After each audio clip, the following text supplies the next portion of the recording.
So I kind of joined an Earth SMP clone. That keyword is kinda.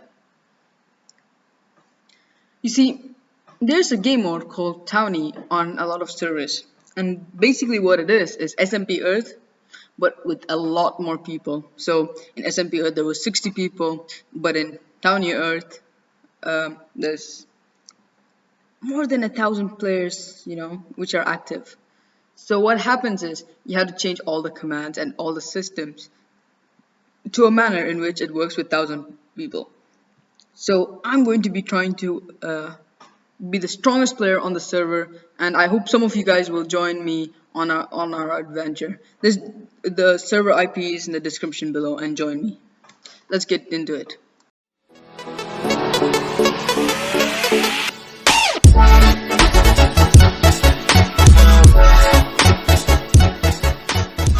So basically, I have just spawned into the world of Gaia in Herobrine.org. Now I'm looking for a town to join where I can safely make my money in order to make my own town. And I need around $2,000 to make a town. So let's get started. And before I go any further, I would like to say my goal for this video is to make my own town. And yeah, so it's not easy getting into a town because there's a lot of people in the server and no one really wants to have a new player into their town. And I have to give out like some of my qualifications in order to get into the town. Not exactly like qualifications. I'm an OG, so like I know a lot about the server. And yeah, so there was someone who messaged me telling me to join his, but he didn't really send me any invite of anything, so I was just waiting for him to send an invite. And then I realized he might be a new mayor, and I told him to invite me. And so he did that. Unfortunately for me, something very bad is gonna happen for me, is what I'm gonna tell.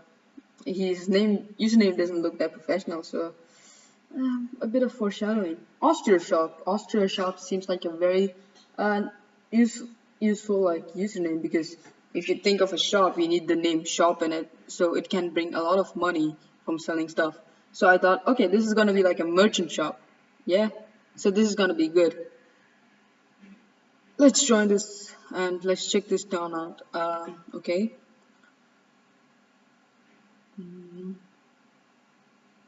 And oh, he's telling me to come to the spawn. He thought I probably accepted it. I'm a bit rusty because I forgot it didn't work that way. You had to type in /accept, and so I joined this town and I did the first thing anyone would do, /t town spawn, and I'm dead.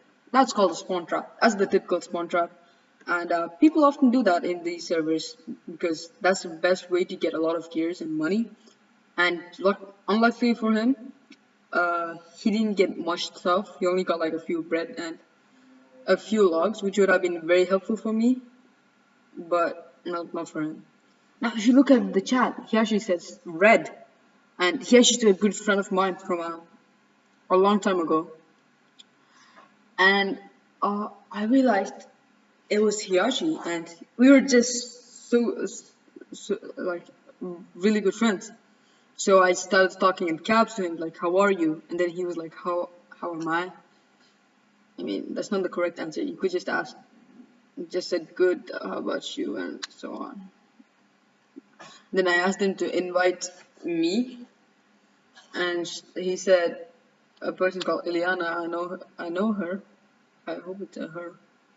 Oh, actually, yeah, I'm a bit confused. Anyways, he couldn't invite me because he wasn't a mayor or a high-end position. Anyways, I asked Chai Tanya, who was interested by our conversation because we were OG, and he invited me to Camille, which is an okay town, and it's better than nothing. And I got in, and he gave me a starter stuff like an iron kit and so on. And here's a really fast speed lapse of me building a house. because there's a lot of things I had to do, and this video would have been like 6 hours long if I didn't cut out a lot of the parts. And it was a really simple house. But let's talk about what I was planning to do. So to be most powerful in the server, I would have to own the strongest nation and the strongest towns and have a lot of gear to supply my soldiers, you know. So that's the goal. And I hope some of you guys will join the server and, join me in my adventures and help me. So I'll be looking to see you there, and let's go.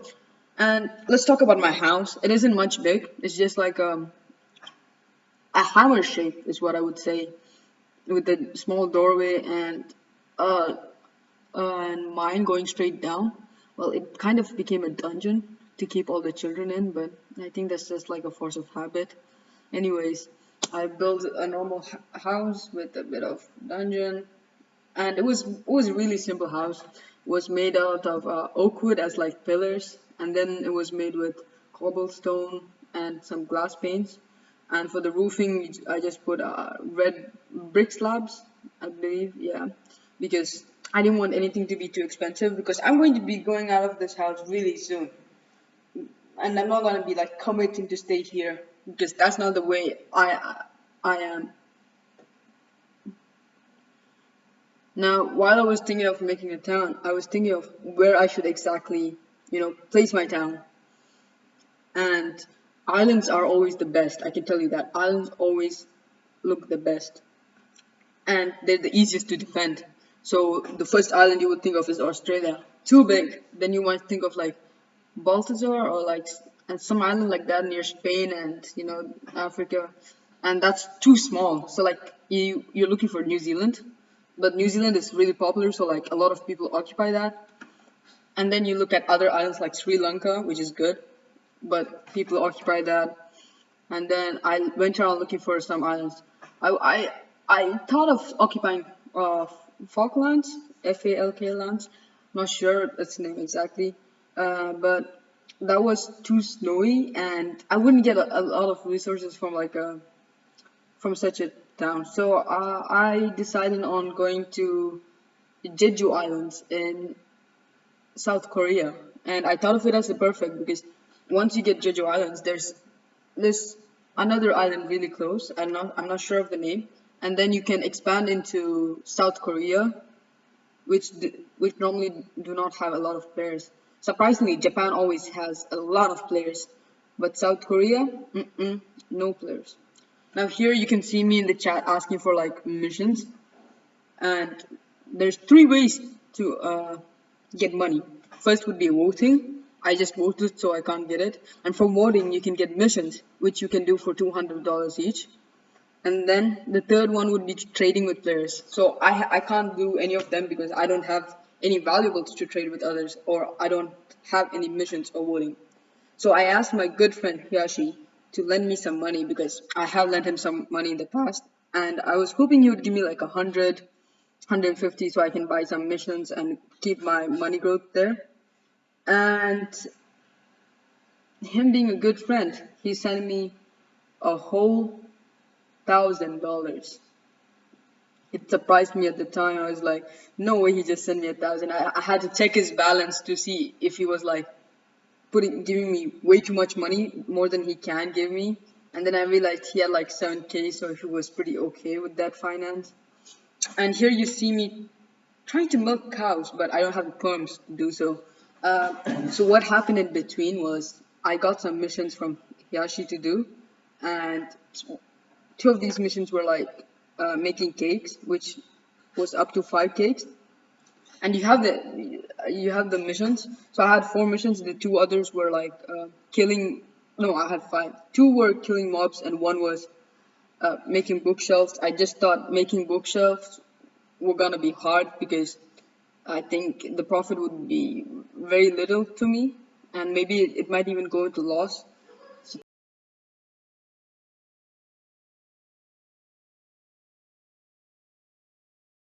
So I made cakes instead, which would have been much easier for me rather than bookshelves. So I had all the organic materials. I got the milk, and then I got eggs from Hiyashi, and I was also looking for sugarcane from Hiyashi.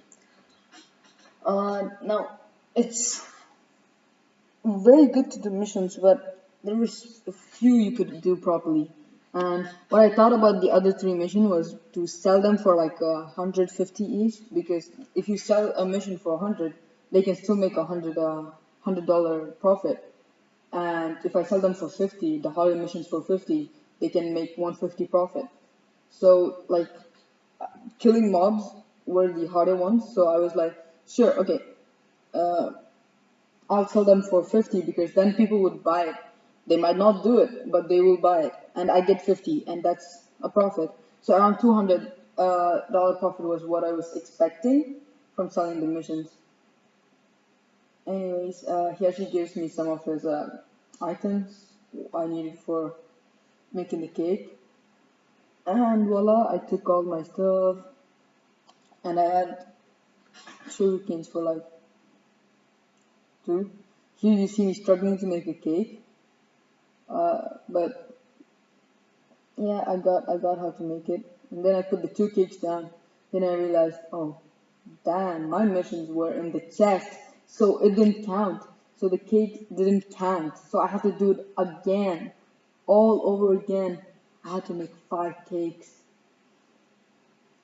Now I got some sugar canes uh, from my fellow team member, Big C or Big Chai is what we call him. And I made 2 cakes with the milk I had left. And believe it or not, milk is a thing which takes a lot of time for me, because some other people have to take it for me, and I had to wait a lot of time. And now here we have Nubarsh is what his name is, and he can't milk the cows because he doesn't have pumps, but he has his own cows, which I find it's a bit weird. And oh, today, guys, on Resource, we milk the wrong kind and get special milk, which I used to distribute cake among lactose intolerant people. Yeah, that's a great video idea. Resource should definitely do that, but not on YouTube, obviously. Anyways, where was I? Yeah, I was on the way of making cakes. I made the cakes and I earned 200 each. And then I sold the cakes. I was planned to sell them each for 50, but 50 isn't always that. So this is going to be your economic lesson. Here I use many strategies to sell my cake. The first one is door-to-door sales. So I went to my customers, potential customers, in order to sell it. And then I found out the richest ones, which looked stacked, and I asked them if they wanted it. And then I falsely advertised it so that they would buy it. So look at this. Would you like cake for $50? But it's not any normal cake. I said it was gamer girl cake. Yeah, gamer girl cow cake. Uh-huh. And it was only $50. Like, that's a good deal. And I was like, they definitely got a bite to the bait. But unfortunately for me, they didn't. And if I had sold everything for 50, I would have gotten to 50, and I would have been at 1,750. But unfortunately, I didn't get it. And then Ozymandias offered me a seat for 1 million, but I had a lot of it. And I had to tell him I was too broke for it, so he felt sympathy for me. And then I looked at him, and wow, god damn, he had $1,170. And that's the best way to save money. And then I used the ARP tactic of economy, which is called for you sir only. For you sir only. I'll give for $25. Buy one, get one free, only for you. And when you call them sir, they feel so respected and they want to buy from you. That respect you have to give to them. That is how you earn the money. Anyways, he called me a fellow hustler. I didn't know what he was talking about. I was just getting into the characteristic of an ARP salesman. And then I was like, I don't want to sell them single-handedly. I want to sell them all at the same time. Like, it wouldn't be profitable for me if he bought 25 each, you know? He might only buy 2 and then I would get 50 and I wouldn't be able to sell the other ones. And then I had to give him a reason why he can't offer $10. And I was thinking of this and then I was like, oh, I should do $100. And another tactic you'll often learn in business is begging. If you beg money and make it look like an auction, people will start giving you a lot more money. And because people want to see who can give the most money, they'll give you more and more money until you get the desired amount, which in this case would be 2,000. But I already had like 1,600 by now. Yeah. Uh, I 1,600. Now people won't just give me $400, so I need to decrease the amount there. And here you see someone called LogGame51 giving me $100 for the bookshop mission, which might have been profitable for him because he probably had all the stuff and he was probably going to make an enchanting room or something. But then I was like, yeah, okay, that seems more profitable because $100 profit is much better than $30 profit or $30 loss or something. So both of us were scared of getting scammed, and I was like, okay, now just make sure he has the money. He has $5,000. Damn, these people are getting money way too fast. So I dropped it for him because I trust him. And yeah, I dropped it for him, and voila! Did he just disappear right here? No, he didn't disappear. Okay, he didn't scam me. That's good. Okay. Anyways, wait, did he just disappear? And now he's offline. That means he probably scammed me. Unfortunately for me, he probably just disconnected because of his Wi-Fi, and he came back and he even paid me the $100. And later on, he gave me an extra $50. How nice of him. And then I did the common tactic known as begging. I left my town, and I made my new town unified Shilla. I think that's how we say it. Unified Shilla. Anyways, guys, if you enjoyed the video, please subscribe and